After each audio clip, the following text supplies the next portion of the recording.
Hi అందరికీ. ఏంటి ఈరోజు సింక్లో గిన్నెలు చూపిస్తాంది అనుకుంటున్నారా? అవును, వండడం అయితే ఈజీనే, కానీ అవి కడగాలంటేనే ఒక పెద్ద టాస్క్ లాగా ఫీల్ అవుతాను. ఈరోజు అయితే వర్షం పడతా ఉంది. నాకైతే అస్సలు పని చేయాలని లేదు, కానీ తప్పదు కదా. టైం అయితే అప్పుడే 6 అయిపోయింది సాయంకాలము. ఇంకా చేయాలి. సాయంకాలము వర్షం పడితే చాలు ఇంట్లో ఏదో ఒకటి తినాలనిపిస్తూ ఉంటుంది. సరే అని బజ్జీలు వేస్తే మా పాపకు నచ్చలేదు. అవి కొద్దిగా కారం ఉందనేసి తినలేదు, తక్కువ తినింది. సరే అనేసి మ్యాగీ కావాలని చేసుకునింది. తనకు అదొక్కటే వచ్చు. మ్యాగీ చేస్తే ఎన్ని సామాన్లు పడతాయో మా పాప చేస్తే మాత్రం. ఇంకా అవి కడగలేక నేను అవస్థలు పడాలి. ఇంక ఇవన్నీ కడిగేసరికి నాకు ఒక 15 నిమిషాలు పట్టింది. నేనైతే వంట చేయమంటే మాత్రం ఇష్టంగా చేస్తాను.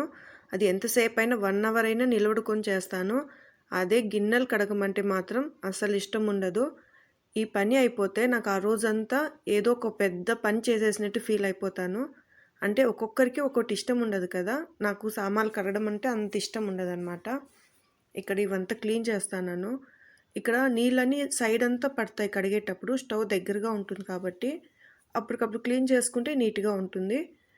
ఒకటి చెప్పాలి మీకు, మనము గిన్నెలు కడిగిన తర్వాత సింక్ కూడా కొద్దిగా లిక్విడ్ వేసి కడిగితే బొద్దింకలు అనేది అస్సలు రావు. ఎక్కువగా బొద్దింకలు సింక్లోంచే వస్తాయి ఇంట్లోకి.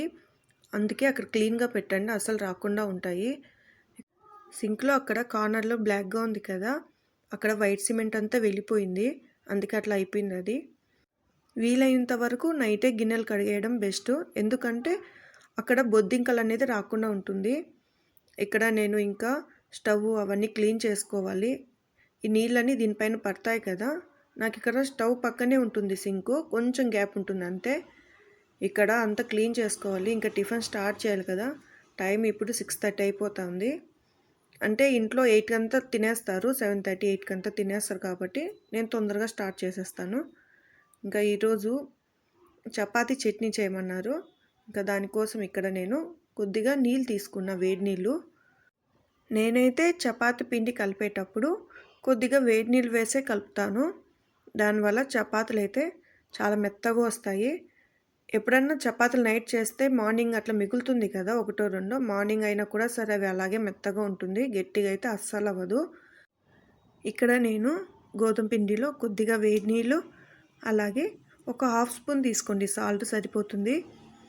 ఇవన్నీ మెత్తగా, అంటే మనం నీళ్ళు కొద్ది కొద్దిగా వేసుకుంటూ కలుపుకోవాలి. ఈ విధంగా వేడి నీళ్ళు అంటే మరీ వేడిగా కాదు, గోరువెచ్చగా ఉంటే సరిపోతుంది. 1 స్పూన్ ఆయిల్ తీసుకున్నాను.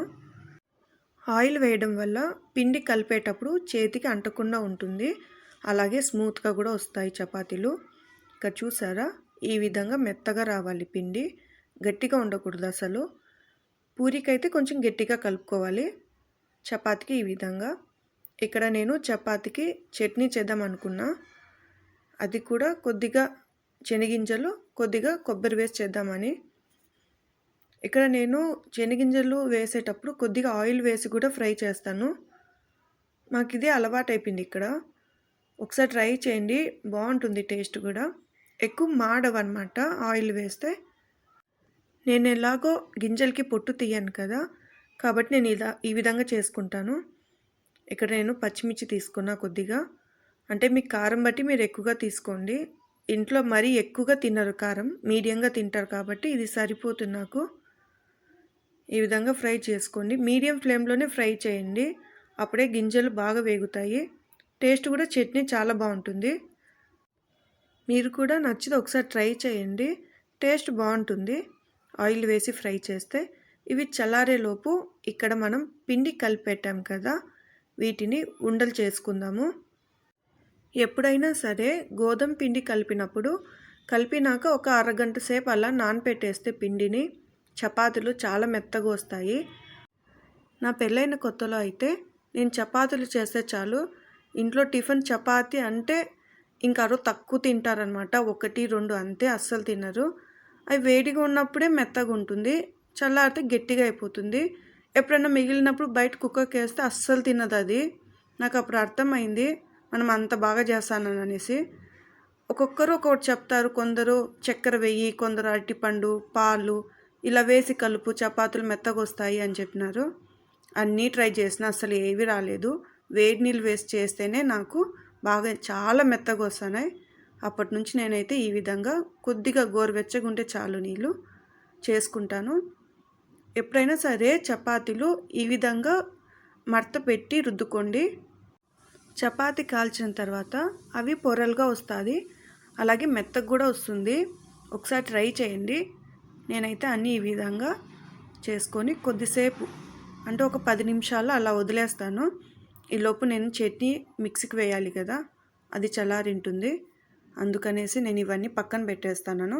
ఇవి తినేటప్పుడు మాత్రమే కాలుస్తాను చపాతీలు. ఇక్కడ నేను ఇవి చల్లారిపోయింది పొట్టుతోనే వేస్తాను. టిఫిన్లోకి చట్నీలు ఒక్కొక్కరు ఒక్కొక్కలా చేస్తారు. నేను ఇక్కడ అల్లం ముక్క చిన్న ముక్క వేసుకున్నాను, అలాగే పచ్చి కొబ్బరి కొద్దిగా వేసుకున్నా, 1 స్పూన్ సాల్టు, ఒక 3 వెల్లుల్లిపాయలు తీసుకున్నాను.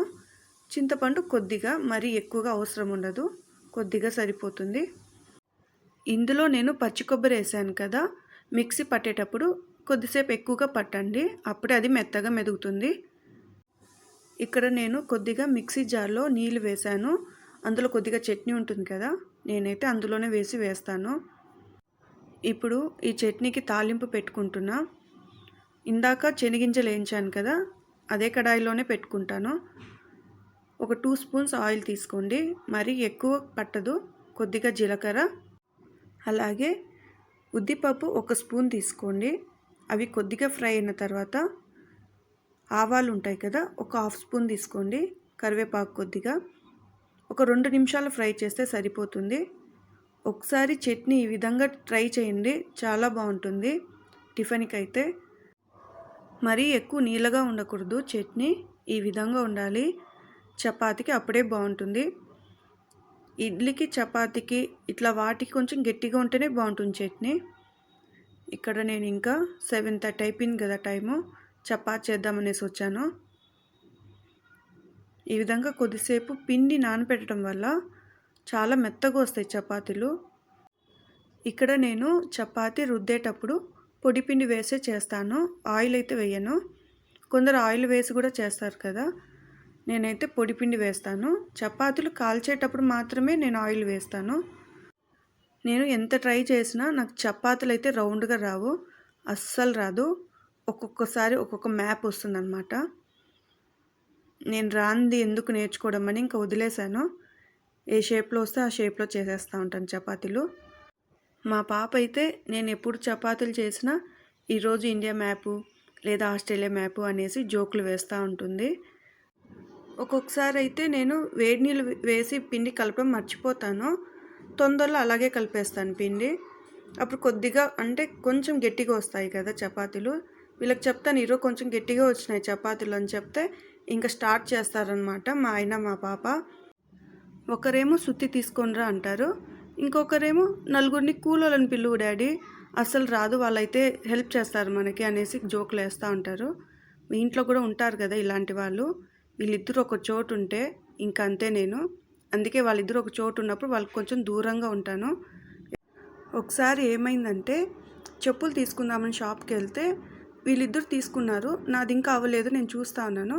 ఇద్దరు తీసుకుని షాప్లో వెతుకుతా అన్నారు. ఏమైందో నాకు అర్థం కాలేదు, తీసుకున్నారు కదా ఇంకెందుకు వెతుకుతున్నారు అంటే ట్రయల్ రూమ్ ఎక్కడా అని అడుగుతున్నారు. చెప్పులు వేసుకోవడానికి ట్రయల్ రూమ్ కావాలంట సైజ్ చూడడానికి.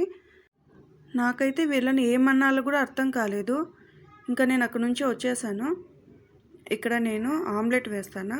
మా పాపకి అట్లే మా ఆయనకు కూడా చపాతీ చేసినప్పుడు ఆమ్లెట్ వేసుకుంటేనే వాళ్ళకి ఇష్టము. నేనైతే ఈ విధంగా వేసుకుంటాను. కొందరు మిరప్పొడి వేస్తారు ఆమ్లెట్లో.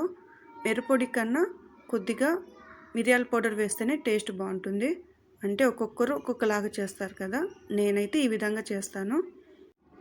కొందరైతే ఆనియన్స్ పచ్చిమిర్చి అలా వేసి కూడా చేస్తారు, బాగుంటుంది టేస్ట్. ఆమ్లెట్ ఎలా వేసినా బాగుంటుంది. ఎప్పుడన్నా చపాతీలు చేసినప్పుడు ఈ విధంగా ఆమ్లెట్ వేసి ట్రై చేయండి, బాగుంటుంది. మీకు ఈ వీడియో నచ్చితే ఒక లైక్ చేయండి.